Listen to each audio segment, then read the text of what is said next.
Neemias capítulo 2.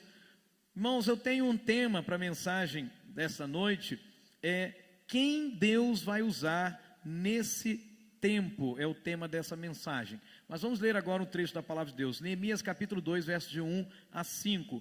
A Bíblia diz: no mês de Nissan, do 20º ano do rei Artaxerxes, na hora de servir o vinho, eu levei-o ao rei. Nunca antes eu tinha estado triste na presença dele. Por isso o rei me perguntou: por que o seu rosto parece tão triste se você não está doente? Essa tristeza só pode ser do coração. E com muito medo ou com muito temor, eu disse ao rei que o rei viva para sempre. Como não estaria triste o meu rosto, se a cidade em que estão sepultados os meus pais está em ruínas, e as suas portas foram destruídas pelo fogo? E o rei então me disse: o que você gostaria de pedir? Então orei ao Deus dos céus e respondi ao rei: se for do agrado do rei, e se o seu servo puder contar com a sua benevolência, então que o Senhor me deixe ir à cidade onde os meus pais estão enterrados em Judá, para que eu possa reconstruí-la. Amém? Senhor, nos abençoe poderosamente, Deus, nessa noite, pela sua palavra, alterando o curso da nossa história, nos fazendo enxergar as revelações que o Senhor tem para nós nessa noite. E nós queremos, ó Deus, ser as pessoas que vão responder a essa pergunta, que o Senhor vai usar a nossa vida nesse tempo. E eu oro assim, Deus, pedindo que o Senhor nos guarde aqui enquanto ministramos, e guarde também todas as pessoas que estão ligadas a nós, em nome de Jesus. Amém e amém, Jesus. Amém? Tome o seu assento um pouco, mas mantenha a sua Bíblia aberta. Amém? Mantenha a sua Bíblia aberta. Queridos, quando eu falo nesse tempo, como título dessa mensagem, quem Deus vai usar nesse tempo, enquanto Igreja Batista Palavra e Poder, nós estamos numa jornada de 40 dias de oração e jejum. E agora nós entramos no segundo ciclo do jejum. O primeiro ciclo foi de tirar aquilo que a gente disse assim: eu não posso ficar sem isso. E a gente tirou durante 10 dias. Entramos então no segundo ciclo, estamos orando 3 vezes por dia, 40 minutos em cada momento. De 10 para as 6 da manhã, 6:30 da tarde, às 6:30 da manhã. De 10 para meio-dia, 12:30, de 10 para as 6 da tarde, às 6:30 da tarde. Todos os dias, ininterruptamente. E quando nós começamos essa jornada, nós estamos buscando de Deus revelação, buscando aquilo que Deus pode nos dar, nos orientar, qual a direção que a gente vai seguir. Então, quando eu penso nesse título, quem Deus vai usar nesse tempo, esse tempo ao qual me refiro nessa mensagem como tema, é esse tempo de avivamento, esse tempo de crescimento, do avivamento que Deus quer trazer sobre a terra, porque é uma promessa bíblica. Abacuque diz que o coração dele tinha anseio, o profeta Abacuque, de ver toda a terra sendo inundada com a glória de Deus, da mesma forma que as águas cobrem o mar, né? E você que tem a oportunidade de ir para a praia, você sabe quanta água tem lá, né? Então o desejo de Abacuque é ver a glória de Deus vindo sobre a terra. Mas a glória de Deus virá sobre a terra, irmão, não num objeto inanimado. A glória de Deus virá sobre a terra no meu coração, no seu coração, na minha vida e na sua vida. A glória de Deus virá sobre a igreja. A glória de Deus virá sobre os casamentos. A glória de Deus virá sobre a vida de cada um de nós. Você está aqui? Então, quando Jesus fala assim que o vinho novo precisa ser colocado em odres novos. O odre, você já aprendeu aqui, é um recipiente de couro, uma bolsa de couro que recebia o vinho, mas como o vinho fermentava, ele se expandia. Quando o odre é novo, ele se expande durante o processo de fermentação do vinho e depois volta ao normal. Mas o odre velho, ele se rasga, ele se rompe quando o vinho fermenta, e aí então todo o vinho é derramado e se perde o vinho. Então Jesus falou que vinho novo você coloca em odres novos. O vinho novo é o avivamento, é o derramamento do Espírito Santo. O vinho novo é a promessa de Joel capítulo 2, que o Senhor disse que derramaria do seu Espírito sobre toda a carne. E ele disse que os velhos teriam sonhos, e que os jovens teriam visões. Ele disse que derramaria do seu Espírito até mesmo sobre os servos e sobre as servas. É uma promessa. Amém? Quantos me ouvem? Glória a Deus. Então o vinho é o Espírito Santo, mas o enchimento desse Espírito é o avivamento. Mas e o odre? Então nós precisamos entender o que são ou quem são os odres novos. Os odres então são aqueles que Deus vai usar para trazer o avivamento que está no céu, que começa no coração de Deus para a terra. Os odres novos são aqueles, irmãos, que Deus considera como ferramentas, instrumentos, servos aos quais Ele quer derramar do seu Espírito. Os odres novos, irmãos, são aqueles que vão se enquadrar no perfil que o próprio Deus estabeleceu. A pergunta é: o que é que Jesus espera, irmãos, da nossa geração? O que é que Jesus espera da nossa igreja? Ou que tipo de pessoas Deus está procurando para derramar do seu Espírito, para encher com o seu Espírito? Que tipo de pessoas o Senhor está procurando para cumprir os seus propósitos? Que tipo de pessoas, irmãos, Deus está procurando para que eles possam realizar a sua obra na terra, fazer o seu serviço acontecer na terra? Nós precisamos perguntar sobre isso. Antes que o orgulho nos segue e alguém diga assim: sou eu. Nós vamos deixar a Bíblia dizer quem Ele quer, quem Deus quer. E eu entendo que o livro de Neemias, irmãos, dentre outros objetivos, mas o livro de Neemias está na palavra de Deus para mostrar para mim e para você, olhe para mim por favor, o caminho que Deus toma para o avivamento. Porque quando Neemias se dispõe a reconstruir os muros de Jerusalém, porque os muros significavam a proteção da cidade, os muros significavam uma contenção, para que o que Deus queria fazer dentro da cidade não se perdesse. Então eu poderia olhar os muros como os odres. Eu poderia olhar dessa forma, que reconstruir o muro de uma cidade é reconstruir também na minha vida, na sua vida, o nosso caráter. Aquilo que se for frágil, vai perder o que Deus está fazendo. Você está aqui? Então, olhando para Neemias, eu quero fazer uma pergunta nessa noite: quem são aqueles que Deus quer usar neste tempo? Primeira coisa que salta aos meus olhos, eu queria que você olhasse para a sua Bíblia, lá no capítulo 1, nós vamos retroceder um capítulo, diz no verso de número 11, o último versículo do capítulo 1, que vai logo encaixar com o capítulo 2, tá certo? Porque eles não deveriam estar separados. Diz assim: nessa época eu era o copeiro do rei, Neemias diz. E lá no verso 1, ele diz que estava na hora de servir o vinho. Olha aqui, irmãos, olha que revelação. Estava na hora de servir o vinho para o rei, e ele foi levar o vinho para o rei, e ele nunca antes tinha estado triste na presença do rei. Neemias era alguém que tinha acesso sempre à face do rei. Ele via o rei, e ele tinha uma função: ele era o copeiro, o responsável por servir ao rei. Isso fazia com que ele pudesse ter intimidade, porque ele estava ali todo o tempo. Porque naquela época, quando alguém queria matar um outro rei, eliminar, ele mandava um vinho envenenado, e o copeiro tinha a responsabilidade de provar o vinho antes. Você está aqui? Quem são aqueles que Deus quer usar nesse tempo? Primeira coisa que salta aos meus olhos é que Deus quer usar os comuns.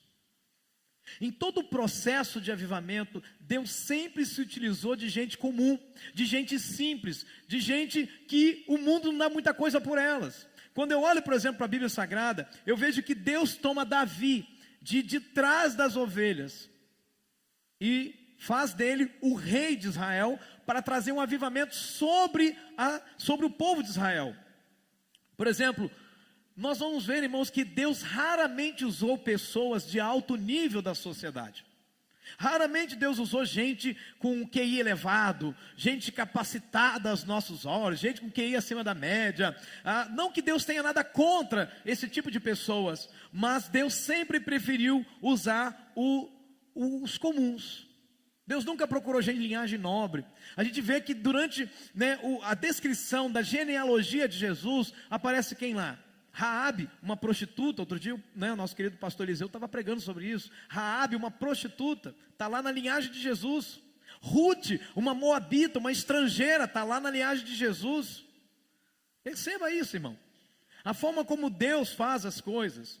Queridos, você precisa se lembrar que quando Deus quis anunciar o nascimento do seu filho na terra, Ele não procurou os fariseus, Ele não procurou os mestres da lei, Ele não procurou os sábios, os eruditos, mas os anjos de Deus anunciaram o nascimento do Salvador, sabe para quem?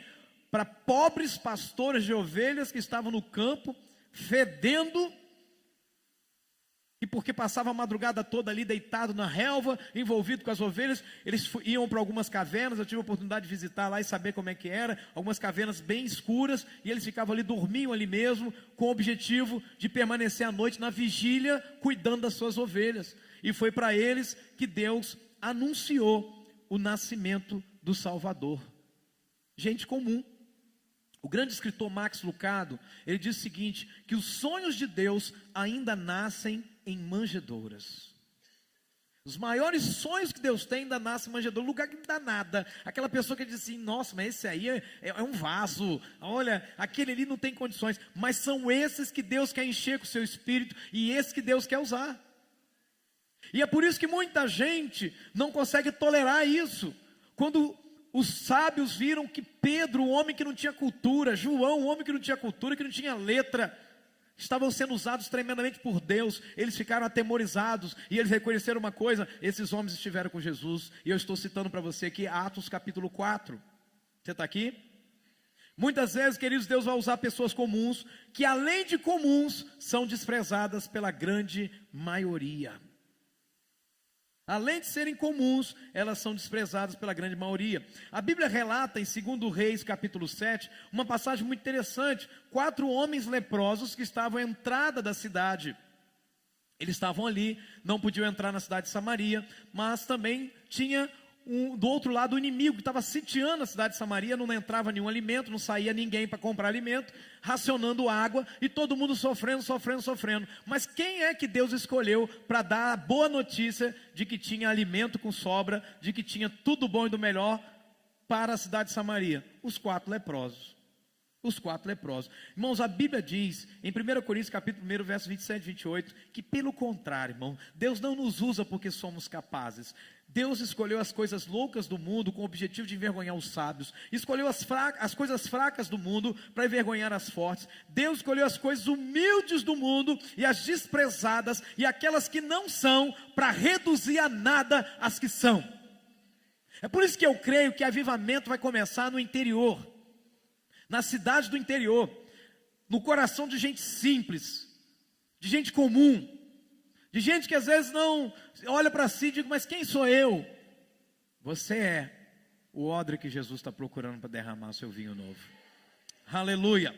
Queridos, Jesus era tão comum, que foi preciso Judas beijar a face dele, para que os soldados pudessem identificar. Será que você nunca se perguntou, por que Judas teve que beijar Jesus? Porque Jesus era tão comum, porque tem gente, né, toda vez que tem uma peça de Natal, eu me lembro que, Natal não, geralmente é Páscoa, né? Faz aquela peça de Páscoa e sempre o pessoal veste Jesus com uma roupa diferente dos outros discípulos. Por que a gente faz isso? Se no popular, Jesus se vestia como todo mundo. Essa semana eu ouvi uma frase assim, alguém disse assim, mas você não tem cara de pastor. Você não se veste como pastor. Eu falei, como é que você queria que eu tivesse vestido aqui de férias? Terno e gravata? Não, mas você é diferente, né? Não, desculpa, a pessoa ficou toda assim, sem saber como explicar o que ela estava pensando. Não, porque a gente tem um pastor, geralmente um pastor é de um tipo assim. Querido, Jesus se vestia como todos se vestiam na sua época. Ele não tinha uma roupa especial, uma capa de Batman. Ele não botava uma cueca vermelha por cima da calça igual o Superman, para ficar diferente. Jesus vestia comum. Quando os soldados vão procurar, eles perguntam assim, mas quem é que a gente vai prender? A pergunta está lá no texto. Eles viram para Jesus e falaram assim, mas como é que a gente vai saber que é ele? Aí Jesus falou assim, é mesmo, né? Ele se veste igual a todo mundo. Como é que é mesmo? Ah, já sei. É aquele que eu beijar. O cara que eu beijar é esse. Esse é o mestre. E aí Judas vai lá e beija o rosto de Jesus. E aí os soldados dizem, é ele. Você está aqui? Meus irmãos, não serão as grandes estrelas da música gospel que vão trazer o avivamento sobre a terra, mas serão os simples, serão os comuns, porque são pessoas comuns que Deus está procurando. São pessoas, irmãos, que não são aos olhos dos que pensam que são. Você está aqui? Tem gente que pensa que é e despreza e diz, aquele lá não é, e Deus diz, aquele que é.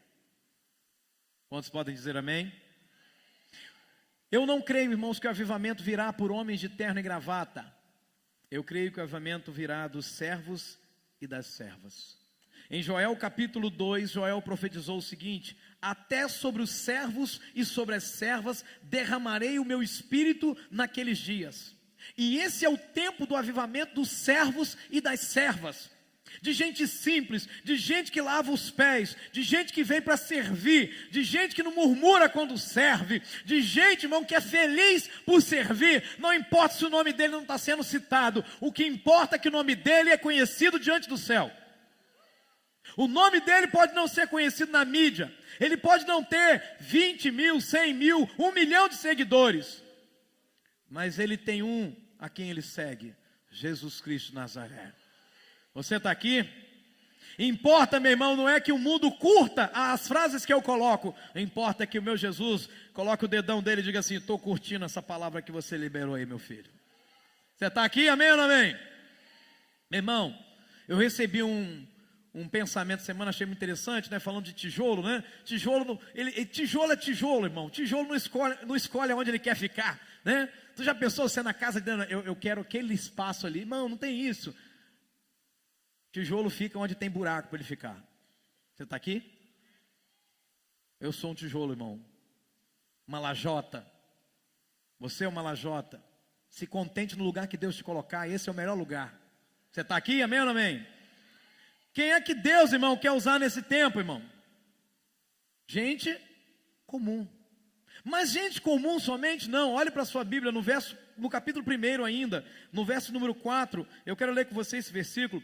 Estava Neemias lá na cidadela de Suzã, palácio real, tranquilo, e de repente um dos seus irmãos, chamado Anani, chega até ele e fala como que está a cidade de Jerusalém. E ele diz, verso 4, quando eu ouvi essas coisas, eu sentei-me e chorei. Só isso? Não, o texto diz, eu passei dias lamentando-me, jejuando e orando ao Deus dos céus. Jejuando e orando ao Deus dos céus. Eu disse isso para uma pessoa hoje, eu vou repetir para você. E essa pessoa já entendeu, que já falei com ela em particular. Irmão, se você não é capaz de vencer 10 dias de jejum de alimento de origem animal, me diz aí uma coisa que você vai conseguir vencer. Me diz aí, conta para mim. Se você não consegue vencer, irmão, um jejum de 10 dias de comida, de alimento, origem animal, o que é que você vai vencer, irmão? Me conta. Um pecado? Ah, vá. Como dizia mamãe, morde aqui para ver se sai Coca-Cola. Não existe isso, irmão. Porque o jejum é disciplina da alma. Porque o jejum é disciplina do corpo, é botar em ordem a nossa vida, não como a gente quer, mas como Deus quer. Jejum é menos de nós e mais dele, meu irmão. Você está aqui, irmão? Quando eu olho para Neemias, eu vejo que ele era alguém comum, sim. Mas ele faz o que é incomum, irmão. Por quê? Porque ele era um jovem profissional. Ele era alguém, irmãos, que estava assim, no sucesso do seu trabalho. Acesso direto ao rei. No entanto, ele sacrifica a vida de luxo, a vida de prazeres, para se dar por uma causa. E a causa é o povo dele, que nem sabia quem ele era. Você está aqui? Ele simplesmente entende, irmãos, que ele precisa abrir mão de tudo para poder ajudar os irmãos necessitados em Jerusalém. Ele sobressai no meio da maioria. Na época de Neemias, escute bem, tinha muita gente, irmãos, que tinha uma boa posição, mas sem disposição. Tem muita gente, irmão, que tem uma boa posição, conhecedor, formado e tal, é isso, é aquilo, mas não tem disposição. Deus não está atrás de gente que tem posição, Deus está atrás de gente que tem disposição. Você está aqui? Irmãos, Neemias, ele ouviu que a condição do seu povo era lamentável, e ele encheu-se de tristeza, e por muitos dias, diz a Bíblia, ele ficou em jejum, ele ficou em luto, ele ficou orando, porque o local do sepulcro dos seus pais estava tudo destruído. Ou seja, Neemias se importou. Deus disse, por meio de Jesus, ele vinha trazer fogo sobre a terra. Ele diz, e quem dera que esse fogo já tivesse chegado. Ele mesmo diz, será que quando o Filho do Homem voltar, vai achar fé na terra? Irmão, vamos pensar aqui um pouquinho. Se Jesus volta agora, ele encontra no seu coração o que ele quer buscar? Ele encontra no meu coração o que ele vem buscar? Ou a gente já se acomodou e está construindo nossos palácios nessa terra? Esse aqui é um tempo caracterizado por mediocridade. O que é mediocridade, irmão? Ser medíocre é estar na média. É fazer o que a maioria está fazendo. Deixa eu te falar uma coisa. Não são esses que Deus vai usar, irmãos. Porque Deus está atrás de gente comum, sim. Mas gente comum que faz o que é incomum. Incomum. Então escute uma coisa, irmão. Hoje a grande maioria senta nos bancos, nas cadeiras das igrejas para assistir uma reunião. E ao assistirem, começa a criticar isso, aquilo, como critica um programa de TV. Eu não gostei, essa hora aí não foi legal. Não foi muito bom não. Isso aqui não foi bom. Aquilo lá não foi legal. E tal, e tal. Outros irmãos nesse tempo estão procurando funções na igreja para eles serem vistos. Outros nesse tempo, irmãos, estão procurando aparecer. Fazer da igreja um espetáculo, um instrumento para se aparecer. Deus está falando. Irmão, isso é comum. Quando alguém me fala, poxa, na igreja lá assim, naquela outra igreja, irmão, não me assusta, porque isso é o comum. Agora deixa eu falar uma coisa, irmão. Cadê aqueles que se apaixonam por fazer aquilo que é incomum? Cadê aqueles que vão pagar preço, irmão? Sabe o que é incomum hoje? Incomum hoje é um namoro santo. Sabe o que é incomum hoje? Incomum hoje é se dar por inteiro. Incomum hoje é servir sem limites. Incomum hoje é ser fiel até o fim. Comum hoje é honrar a palavra que se dá. É vir no altar, sim, eu vou ser membro dessa igreja, e eu prometo que eu vou servir, e eu vou fazer isso. E é honrar essa palavra, custe o que custar. Isso é incomum, irmão. Deixa eu te dar um recado. Você quer atrair o coração de Deus para você?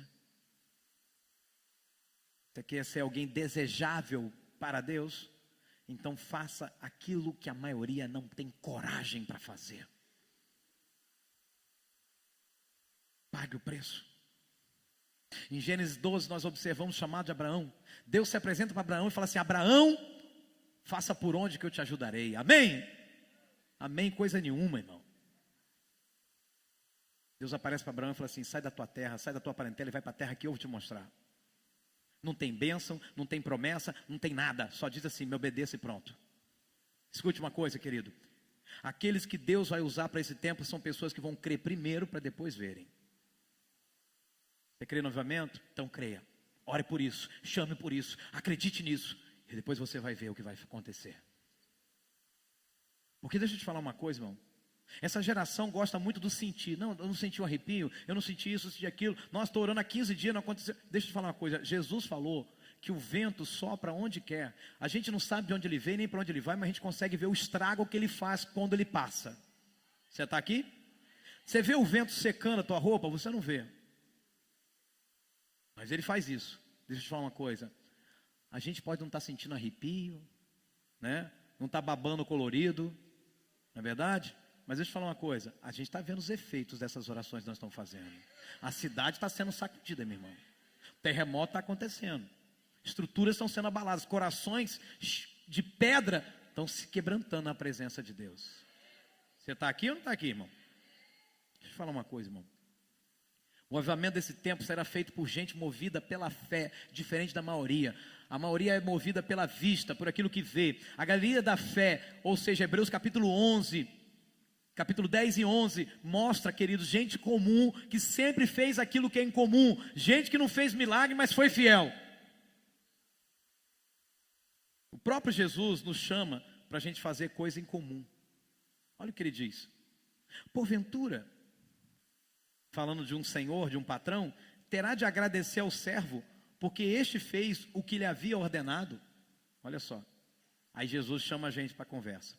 Assim também vós, depois de haverdes feito quanto vos foi ordenado, dizei: somos servos inúteis, porque fizemos apenas o que devíamos fazer.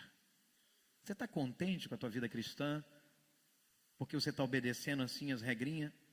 Não, eu faço tudo direitinho aqui, porque se você só faz aquilo que Deus quer que você faça, no sentido apenas de seguir um padrão, um roteiro, você pode dizer: eu sou um servo inútil. Porque Deus nos chama para mais. Você está aqui, irmão? Deus nos chama para fazer coisas maiores. Você está feliz da vida porque está fazendo o jejum do ciclo? Eu disse que a ovelha boa, ela vai cumprir o ciclo de jejum certinho. A ovelha boa, os 10 primeiros dias, os 10 segundos dias, os 10 terceiros dias, os 10 últimos dias. Mas a ovelha excelente, ela pega o primeiro jejum, leva até o fim, pega o segundo, leva até o fim, ela vai, faz tudo e faz até aquilo que não foi pedido para ela fazer, porque ela quer mais. Posso ouvir um amém? Quem são aqueles que Deus quer usar nesse tempo? Olhe para o capítulo 2 de Neemias, olhe para o verso 3. Diz assim: eu disse ao rei, que o rei viva para sempre. Como não estaria triste o meu rosto, se a cidade em que estão sepultados meus pais está em ruínas e as suas portas foram destruídas pelo fogo. Irmão, para aí. Neemias não morava mais em Jerusalém. Neemias agora morava lá na cidadela de Suzã, na Pérsia. Escute. No entanto, ele diz: como é que eu vou ficar feliz aqui no bem bom, se está tudo errado lá em Jerusalém, o lugar de onde eu vim, a cidade onde eu nasci, a cidade dos meus pais, não é a minha cidade, mas a cidade dos meus pais. Sabe o que é isso? Deus vai usar nesse tempo para trazer o seu avivamento sobre a terra, sabe quem? Aqueles que se enxergam como responsáveis.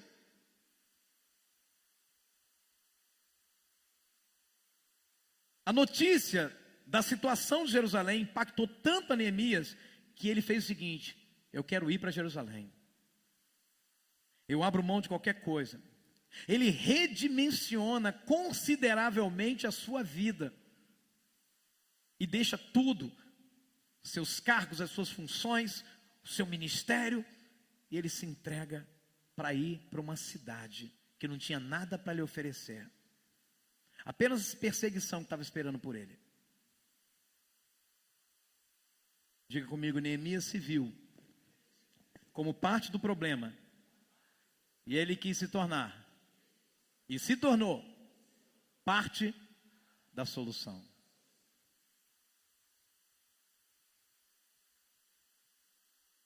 Ou você é parte do problema, ou você será parte da solução.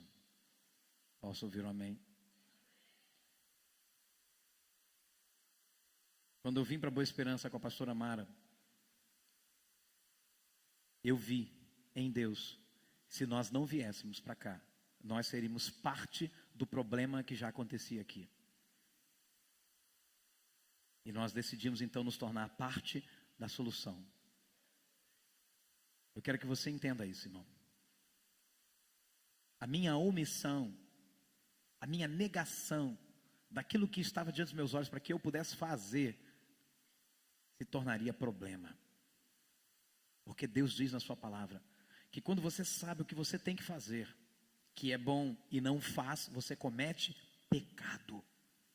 Nós estamos muitas vezes preocupados com os pecados de atitude, de ação, mas Deus revela na sua palavra que Ele também se preocupa com os pecados de omissão. Quando eu simplesmente sei, mas não faço. Deus nos chama gente irresponsável para ser agente de mudança e transformação. Deus não chama uma pessoa para assumir o púlpito, o cara que deu tudo errado na vida, tudo que ele começa dá errado, arruma um problema daqui, arruma dívida para lá, faz isso aqui, faz aqui, agora ele vai ser pastor. Não é assim, irmão. O ministério não é lugar para gente que quer brincar com gente irresponsável, não. Deus não chama gente descompromissada, Deus não chama gente irresponsável para exercer papel de liderança. Avivamento é para gente responsável. Avivamento é para gente comprometida. Moisés, quando foi chamado, cuidava das ovelhas de seu sogro. Davi cuidava das ovelhas de seu pai. Amós era boiadeiro. Josué servia a Moisés. Gideão malhava trigo no lagar. Os discípulos de Jesus estavam pescando quando foram chamados. Todo mundo estava trabalhando. Todo mundo estava na responsabilidade. Você está aqui, irmão? Irmão, até Saulo, pasme você, até Saulo estava trabalhando. Qual era a função dele? Prender os crentes. E ele era tão empenhado que ele conseguia a liberação de todo mundo, alvará, para poder prender e arrebentar com os crentes. Ele também estava trabalhando. Até Saulo estava a trabalho para prender os crentes em Damasco, quando Deus o chamou, quando Jesus apareceu para ele no caminho. Você está aqui, amém ou não amém? Enfim, os homens que Deus escolhe para serem líderes, para serem usados para o avivamento, são homens responsáveis. Homens e mulheres que estão cheios de responsabilidade. Mas agora olha essa geração. Começa a fazer uma faculdade, começa a arrumar um trabalho que vai até mais tarde e vira para os líderes, para a igreja: não posso liderar, eu não posso assumir esse compromisso, eu não posso servir aqui porque eu estou muito atarefado. Para você. Irmãos, isso aqui é muito sério, irmãos. Eu gosto de brincar, mas eu jamais vou brincar com uma coisa tão séria quanto essa palavra. Avivamento, irmãos, é porta estreita. Você está aqui? Quais são as características de uma pessoa responsável?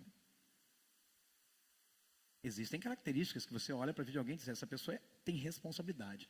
Primeira coisa, irmãos, uma pessoa responsável, verso 1 e 2 do capítulo 2, diz assim: no mês de Nisan, no 20º ano do rei Artaxerxes, na hora de servir o vinho, eu levei ao rei. E eu nunca antes eu tinha estado triste na presença do rei. E o rei fala para ele: por que seu rosto parece tão triste? Verso 2. Você não está doente. Essa tristeza só pode ser do coração. Por que o rei nota que o semblante de Neemias muda? Porque o responsável, ele sempre trabalha com alegria. Irmão, você tem uma coisa que me incomoda, eu não sei a você, mas a mim incomoda muito. É ver alguém trabalhando murmurando. E reclama disso, e reclama daquilo. Não, porque isso, porque aquilo. Irmão, melhor nem botar nem a mão, não faz nada. Deixa que o outro faça. Meu velho pai tinha umas técnicas muito especiais. Ele chamava meu irmão. Meu irmão ia trabalhar, começava a fazer alguma coisa errada, ia lá no meu irmão, dava uma pegada no meu irmão saía correndo, chorando e embora. Reclamando: não volto mais, não volto mais. Ele fala: Rodrigo, vem cá. Eu falei: agora. E eu ia. E aí, mesmo processo, ele vinha paulada no Rodrigo, o Rodrigo ia sair, ele disse: não vai embora não, você está batendo. E não murmura também não, engole o choro, vem para cá e trabalha com alegria. Você não apanha. Querido, deixa eu te falar uma coisa. Quando eu olho para o capítulo 2 de Neemias, no verso 1 e 2, eu descubro uma coisa: Neemias nunca trabalhou, ele nunca serviu ao rei com um semblante triste. Você já serviu Jesus com semblante triste? Neemias não.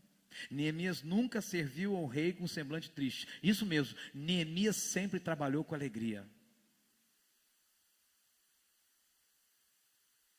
Há muitos irmãos que trabalham na casa do Senhor, mas fazem com o coração chateado, faz com o semblante aborrecido, sabe? Aquela coisa para chupar limão, né? Gente que faz sem o prazer de fazer, gente que faz sem a alegria de servir.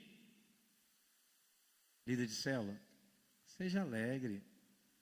Discipulador, discipula com alegria.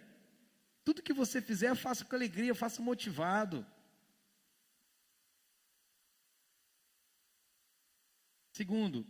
Segunda característica de uma pessoa responsável, verso 3. Eu disse ao rei que o rei viva para sempre. Como não estaria triste o meu rosto, se a cidade que estão sepultados meus pais está em ruínas e as suas portas destruídas pelo fogo? Segunda característica de uma pessoa responsável, é que o responsável, irmão, ele simplesmente se entristece ao ver descaso. Nossa, se tem uma coisa que incomoda uma pessoa que é responsável, é quando ele vê um descaso, irmão. E quando ele vê um microfone que deixaram cair no chão. Olha Deus revelando aí. É quando ele vê, irmão, uma torneira aberta. E passaram 4 pessoas e não fecharam. É quando ele passa no corredor e vê um papel no chão, do lado do pé de alguém que já pisou no papel 3 vezes e não pegou. E diz assim: não fui eu que joguei, fui eu que joguei. Todo mundo estava tranquilo com os muros caídos, menos Neemias. Neemias está dizendo: será que vocês não estão vendo a miséria em que nós estamos? Será que vocês não estão vendo? Essa pergunta de Neemias revela o seguinte: que todo mundo estava satisfeito, menos ele. Quando ele vai a Jerusalém, ele reúne todo mundo e diz: será que vocês não estão vendo? Quando Jesus vem para a terra, essa é a pergunta que Jesus faz. Todo mundo entrava no templo e via as mesas dos cambistas. Todo mundo via o pessoal ganhando dinheiro no templo lá, e arrebentando e ocupando o espaço dos gentios. O que é que Jesus faz? Será que vocês não estão vendo? E ele derruba tudo. Aí tem uns pastores que gostam de defender Jesus, né? Não, Jesus fez um chicote, ele derrubou as mesas do cambista. Pergunta: chicote para bater em quê? Na mesa? Já parou para pensar para que serve o chicote, irmão? Ele deu no lombo dos animais, os animais saíram correndo. Ele chegou, e na hora, irmão, alguém botou a mão, tomou também uma chibatada também, irmão. Por que não?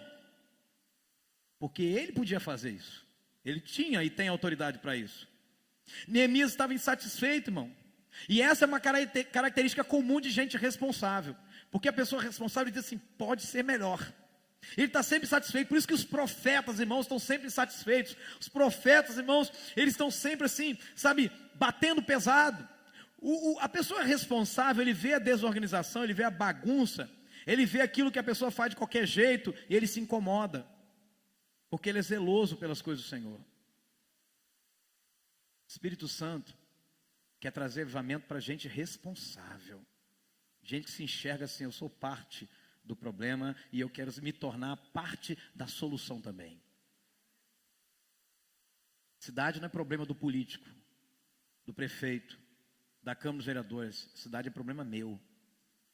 Você está aqui? Nós não podemos fazer vistas grossas, irmãos. Nós temos que nos envolver no negócio. Amém, bebê? O responsável enxerga o problema. Ele enxerga que não está nada bem, onde os outros enxergam que está tudo bem. Olha o que Jesus disse em João 2,17: o meu amor pela tua casa, ó Deus, queima dentro de mim como fogo. A versão revista atualizada diz: o zelo pela tua casa me consumirá. Está aí um versículo, irmão, que é uma base para a minha vida.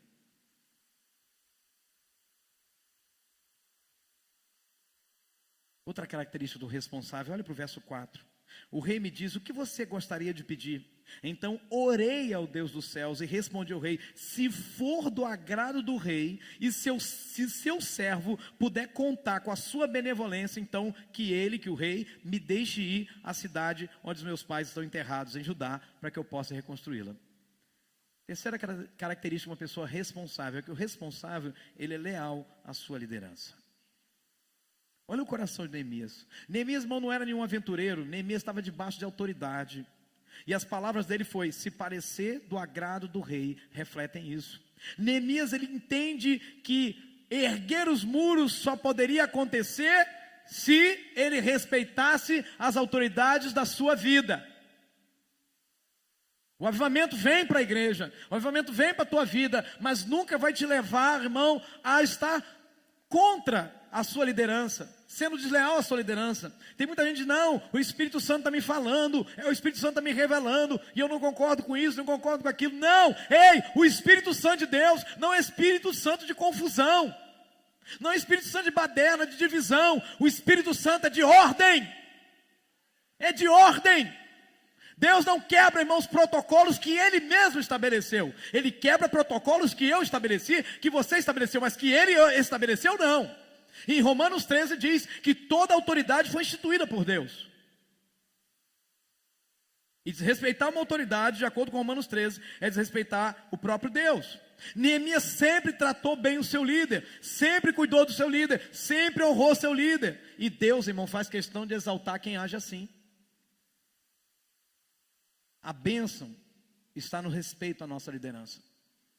Em Provérbios 27:18 está escrito: quem cuida de uma figueira, pode ler comigo? Comerá do seu fruto. E quem trata bem o seu senhor, receberá. Vamos repetir então? Quem?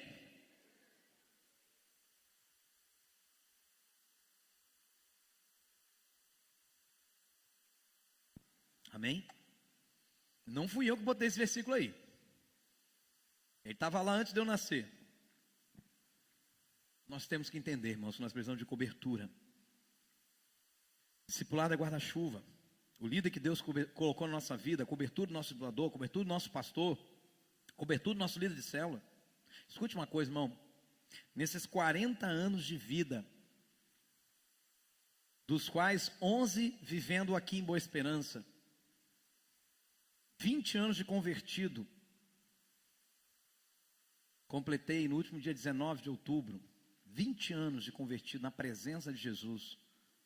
Eu nunca vi, irmão, uma pessoa rebelde, uma pessoa que desrespeita a sua liderança, uma pessoa que quebra os vínculos com autoridades que Deus estabeleceu na vida dessa pessoa. Eu nunca vi uma pessoa insubordinada, eu nunca vi uma pessoa assim ser honrada. Eu nunca vi, irmão. Ah, já vi o contrário. Eu vejo gente sendo envergonhada, gente sendo humilhada, quando não honra a sua liderança. Tem uma frase que eu gosto muito, baseada na experiência de Neemias, que eu digo o seguinte: ninguém vai conseguir ser um excelente primeiro, enquanto não aprender a ser um excelente segundo. Porque às vezes você me vê, e você pode cair na falsa ideia de pensar que a vida toda eu fui pastor. Não, irmão. Eu me converti a Jesus Cristo com 20 anos de idade. Levantei a mão, fui à frente. 6 meses depois tive uma experiência profunda de conversão. Chorei, derramei meu coração como água na presença dele. Tive a certeza que fui salvo, fui batizado com o Espírito Santo. E aí eu comecei a servir. Dar aula para os juniores na escola bíblica. Ô, prova de fogo. Mas era muito legal. Minha primeira função que Deus me deu foi ser palhaço numa festa de criança. Você pensou isso, irmão? Dando cambalhota. Ralando, né? Eu queria fazer palhaçada, palhaço faz palhaçada e a gente se rala todo, né? E as crianças achando massa, pegando o nariz, puxando e soltando, irmão. Pensa como dói. Primeiro serviço que pintou para eu fazer. E fiz com toda alegria. Depois, ajudar uma professora na escola bíblica para dar aula aos juniores. E aí ela morreu num acidente de carro e eu tive que assumir a classe sozinho. Falei, e agora, José? O que a gente faz? E Deus foi fazendo. Daqui a pouco, ministério de louvor. Cantando? Não. Ajudando a carregar instrumento. Ajudando a carregar cabo. Limpando, trazendo água para o povo. Servindo. Simplesmente me chamaram para fazer isso, eu fui. E um belo dia, não morreu ninguém não, fique tranquilo, viu? Aí falou, não, faz aqui uma participação aqui. Né? Eu falei, quem eu? E Deus vai fazendo, e Deus vai fazendo, Deus vai fazendo. Até virar vice-presidente da igreja, meu Deus. E eu andava de tênis, camisa para fora da calça. Aí quando eu cheguei, o pastor interino falou assim, que isso? Rapaz, você vai ser um pastor. Camisa para dentro da calça, camisa de botão.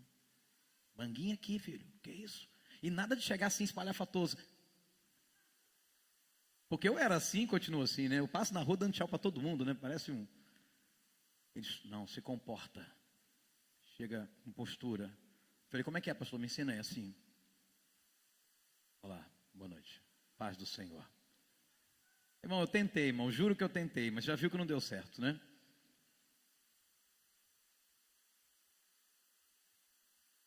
E Deus vai fazendo, irmão. Oportunidade para levantar contra a minha liderança, se eu tive? Trocentas. Um dia fui enquadrado no canto da parede pelo tesoureiro da igreja. Ele disse assim, rapaz, você é capaz. O povo está com você. Se levanta contra o pastor, a gente vai te ajudar, a gente vai tirar ele daí. E você vai ficar. E eu olhei para ele e falei assim, se você quer ir, vai fundo. Eu sei o que acontece no final, agora eu estou fora. Jamais vou levantar contra o meu líder. Isso aqui vai para o YouTube, ele vai ouvir isso lá e vai lembrar dessa conversa. Ninguém vai conseguir ser um excelente primeiro enquanto não aprender a ser um excelente segundo.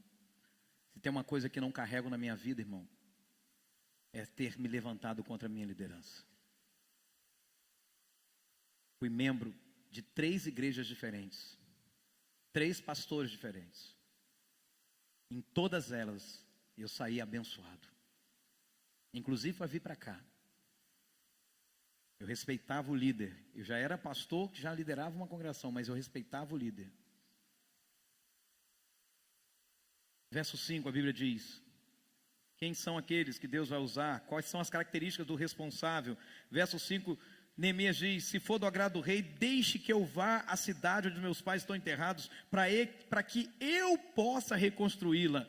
O responsável, ele faz acontecer. Escute uma coisa, para fazer acontecer, você tem que se envolver, meu irmão. Não adianta ficar de espectador, o responsável se envolve, e o envolvimento vem a partir do compromisso.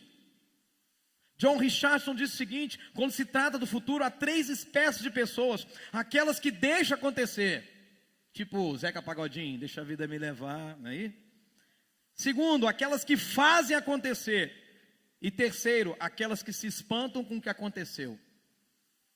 Nós tivemos essas 3 pessoas quando construímos esse templo. Gente que simplesmente, vamos ver no que vai dar, vamos ver se isso vai dar certo. Gente que simplesmente falou: não, eu vou me envolver, vou arrebentar minha mão com calo, mas eu vou trabalhar. Eu vou me envolver nessa obra, eu vou lá para a rua, vou pedir, vou fazer, vou acontecer. E terceiro, uau, nossa, eles conseguiram, né? Uau, uau. E agora pintaram de preto, né? Uau. Eu não gostei, não. Eu gostava quando era branco. Cuidado, hein? Hoje o negócio está tão complicado que eu posso falar com você de preconceituoso, irmão. Olha aí, olha só, pensa bem. Brincadeiras à parte. Não dá, irmão, para terceirizar a oração. Pastor, ora por mim, pastor, ora por mim, ora por mim, ora por mim. Você já orou? Não, ora o Senhor. Chega mais rápido. A sua internet é melhor que a minha. Querido, não dá para a gente terceirizar jejum. Meu discipulador amado, jejue por mim. Ué, você vai jejuar não? Não, agora eu estou no momento da picanha. Meu irmão, falar em picanha é só a graça de Deus essa semana, viu? Eu não estou nem aí, irmão. Nem gosto. Nunca precisei. Não me faz falta. Mas depois de 40 dias, se você me chamar, eu vou. Deixa eu te falar uma coisa, é preciso fazer acontecer, e para fazer acontecer tem que se envolver. O apóstolo Paulo serve de exemplo para nós. A Bíblia diz que ele estava de passagem em Atenas. Ele foi para lá para esperar Silas e Timóteo para seguir viagem, mas algo aconteceu. Leia. Enquanto Paulo os esperava em Atenas, o seu espírito se revoltava em face da idolatria dominante na cidade. E Paulo disse: é problema meu. Eu não nasci em Atenas, eu não tenho nada com Atenas, mas eu estou em Atenas. E se eu estou em Atenas, o que acontece em Atenas é problema meu. E o espírito de Paulo se revoltou. Por isso ele dissertava na sinagoga entre os judeus e os gentios piedosos, e também na praça, todos os dias, entre os que se encontravam ali. Lembrando que ele, pode voltar lá por favor, que ele estava só esperando em Atenas Silas e Timóteo. Ele não foi para lá para pregar o evangelho. Posso ouvir um amém? Diga comigo: avivamento não apenas acontece, mas ele é resultado de gente que faz acontecer, através de jejum, oração e busca. Então, faça acontecer. Quem são aqueles que Deus quer usar nesse tempo? Última verdade. Verso 11 e 12, olhe para a sua Bíblia.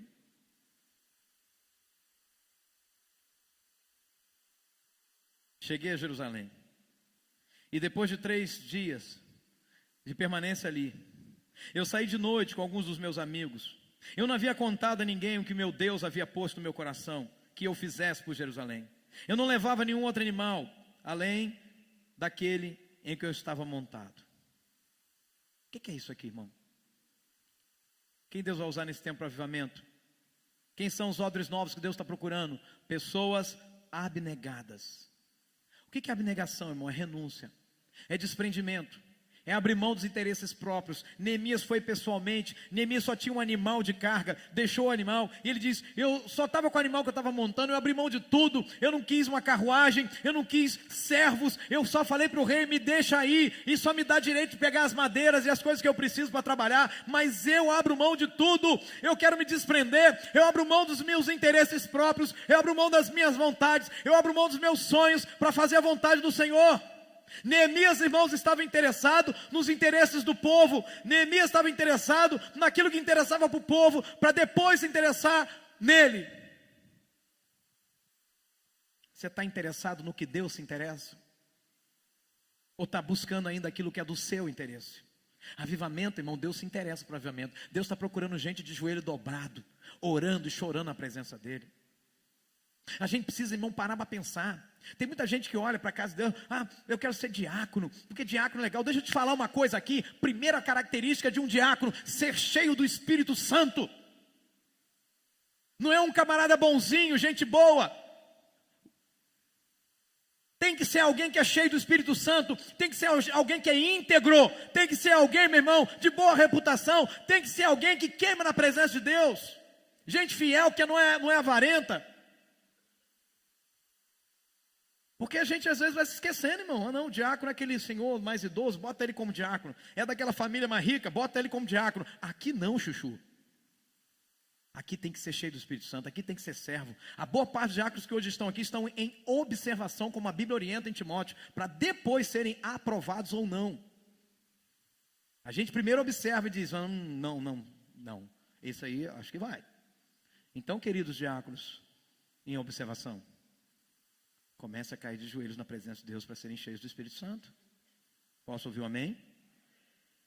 Queridos, Neemias está interessado nos interesses do povo, para depois interessar por si mesmo. Ele abre mão daquilo que é do seu interesse particular. O que era o interesse particular de Neemias? Seu tempo, seu bem-estar, seu conforto, sua tranquilidade, seu comodismo. Querido, guarde isso no seu coração nessa noite. Diga comigo, eu só vou me entregar à obra de evangelização da minha cidade a partir do momento que eu entender que esse é o compromisso principal para o qual Deus me chamou.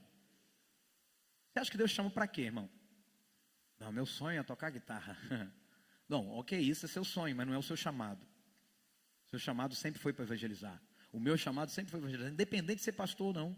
Independente se você lidera uma célula, independente se você, já está do discipulado dentro da igreja, mas todos nós fomos chamados para levar o evangelho para todos os confins da terra. Posso ouvir um amém? Deixa eu te falar uma coisa, irmão, eu só vou querer discipular, eu só vou querer cuidar de pessoas, eu só vou querer liderar, eu só vou querer servir, quando eu compreender que o compromisso é exatamente esse para o qual Deus me chamou, evangelizar. Aí o que a igreja faz? Terceiriza. Nós estamos na época da terceirização, né? Como é que terceiriza? Cria o ministério de evangelismo. Quem é que tem que evangelizar? O ministério de evangelismo. Aqui tinha essas coisas quando eu cheguei. Eu falo exatamente isso, essas coisas. Não se ofenda não, irmão. Se você era o líder do ministério de evangelismo, Deus te abençoe. Por quê, irmão? Porque isso é tirar a responsabilidade do povo e botar num grupo pequeno. Não, isso aí é com o pessoal do evangelismo. Tem que ser com eles lá. Eles que têm que ir para a rua fazer evento para ganhar alma. Eu não. Meu chamado é outro. Lustra móveis. Senta no banco. Jesus falou o seguinte: ide, portanto, fazer discípulos de todas as nações, batizando-os em nome do Pai, do Filho e do Espírito Santo, ensinando-os a guardar todas as coisas que vos tenho ordenado, e eis que estou convosco todos os dias até a consumação do século. Isto é para mim e para você. Não importa a idade que você tenha. Toda a igreja, eu aqui já estou encerrando, e quando a gente fala assim, você já fica mais calmo, porque sabe que está acabando. Toda a igreja, ela pode ser classificada em 3 grupos. Olha para mim. Primeiro grupo, multidão. Quem é a multidão dentro da igreja? São aquelas pessoas que aparecem nos cultos, ou então se tornaram membros da igreja, para vir em troca dos benefícios. Eles vêm por conta dos benefícios. Eles vêm por conta dos milagres. Eles vêm porque dá status. Na igreja, a palavra e poder, aquela igrejona ali, opa, eu quero ir para lá. Eles vêm por causa dos benefícios. Eles vêm apenas por virem mesmo. Não sabe nem por que veio. Isso é multidão. Vai se achando aí, meu irmão. Segundo grupo dentro de uma igreja, os descomprometidos. Quem são eles? São chamados também de seguidores ocasionais. O que quer dizer isso? Ama Jesus, mas não quer compromisso. Se tudo vai bem na vida, eles dizem: Jesus, eu quero me apaixonar outra vez. Se tudo vai mal, eu não te amo não, Deus. O Senhor não gosta de mim? O Senhor me marcou? Você está entendendo isso? São seguidores ocasionais. Quando tudo vai bem, eles estão com Jesus. Quando tudo vai mal, eles dão linha. Se é que você me entende. Mas tem o terceiro grupo dentro de uma igreja, que são os discípulos. E os discípulos pagam um preço alto e abrem mão de tudo pelo seu mestre. Você está aqui? Certa feita, irmãos, havia uma multidão seguindo Jesus. Eu estou me referindo a Lucas capítulo 9, a partir do verso 22. E tinha uma multidão seguindo Jesus. E num dado momento Jesus parou. Ele para quando tem uma grande multidão atrás dele. Diz Lucas 9, 22, que uma grande multidão o seguia. E ele para, e ele olha para a multidão. E diz a palavra que ele olha para a multidão e diz para todos eles: se alguém quer vir após mim, ou seja, se tornar um discípulo, primeiro, a si mesmo se negue. Segundo, dia a dia tome a sua cruz. Terceiro, siga-me. Primeiro, a si mesmo se abnegação. Abnegar, abrir mão. Segundo, tome cada dia a sua, esteja disposto a abrir mão todos os dias de você mesmo, por amor à cruz de Cristo. Terceiro, siga-me. Não arrume seguidores para você. Você já tem a quem você precisa seguir. Você está aqui? O entendimento, irmão, de que discipulado, o entendimento de que discipulado, célula, ganhar, cuidar de pessoas, sim. O entendimento de que tudo isso é o compromisso, o ministério para o qual o Senhor nos chamou, vai gerar em nós uma atitude de discípulo, de abnegação. A gente sai da ala da multidão, que veio só para dar uma olhada para ver como é que estão as coisas, que veio para ver o que é que vai sobrar para mim no final desse culto. Eu não estou entendendo nada dessa mensagem, mas no final o pastor vai orar, eu vou lá na frente que eu ganho a benção. Deixa eu te falar uma coisa, irmão. Discípulo abre mão daquilo que é de nosso interesse, que é do seu interesse, para se entregar aquilo que é do interesse do Senhor. Tem uma frase que eu quero compartilhar com você, diz assim: o sucesso de uma igreja não é medido pela quantidade de membros que ela tem. O sucesso de uma igreja é medido pela quantidade de discípulos e líderes. Eu quero avivamento. Eu quero avivamento. Desde que botei os pés aqui pela primeira vez, Deus nos deu uma frase. Na época era até o Fábio, esposo da Renata, que botou esse slogan para nós. Era uma Bíblia com fogo. E estava lá embaixo escrito: em busca de avivamento. Isso não tem nada a ver com os 40 dias. Isso veio muito antes. Nós precisamos ouvir a voz de Jesus. E Ele está a falar comigo, com você nessa noite. Pois quem põe os seus próprios interesses em primeiro lugar, nunca terá a vida verdadeira. Você está aqui? São palavras de Jesus. Mas quem esquece a si mesmo, por minha causa, terá a vida verdadeira. Quantas vezes você já ouviu isso? Você só tem tempo para a igreja. Tudo seu é igreja. Você quer saber da igreja? Não é assim também não. Você está fanático. Para aí, você tem que viver a sua vida. Que é isso? Que é isso? Que é aquilo? Que é aquilo outro? Deixa eu te falar uma coisa. Essas pessoas não estão sendo usadas por Jesus para falar com você. Porque Jesus não pode ir contra a palavra dele. Ele está dizendo aqui: pois quem põe os seus próprios interesses em primeiro lugar, nunca terá a vida verdadeira. Vida verdadeira. Mas ele também diz: mas quem esquece a si mesmo por minha causa, terá a vida verdadeira. Permita-me dar um exemplo particular.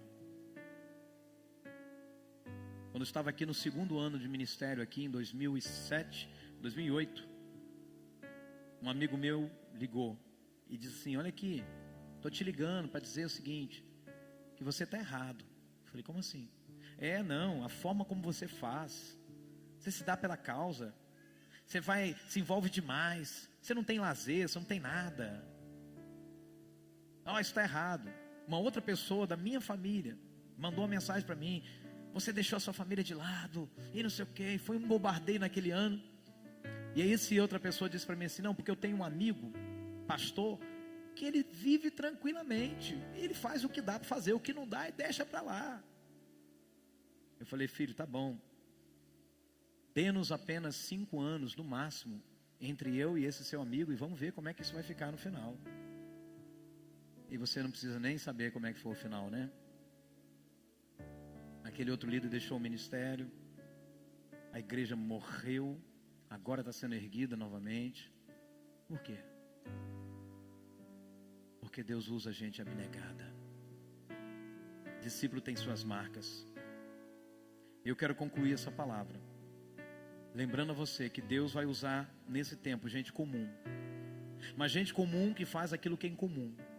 Deus vai usar gente responsável, que trabalha com alegria, que é leal à sua liderança, que faz acontecer. Gente que, sabe, se entristece quando vê descaso. E Deus vai usar também pessoas abnegadas. Foi assim que o nosso Mestre Jesus fez. E Ele está nessa noite chamando pessoas para serem como Ele. Comum. Você está aqui? Comum. Ele está chamando pessoas para serem como Ele, fazerem aquilo que é incomum. Paulo diz isso me constrange escrevendo aos Romanos. É claro que uma pessoa boa, até alguém se esforçasse em morrer, mas morrer por pecadores, não dá para entender.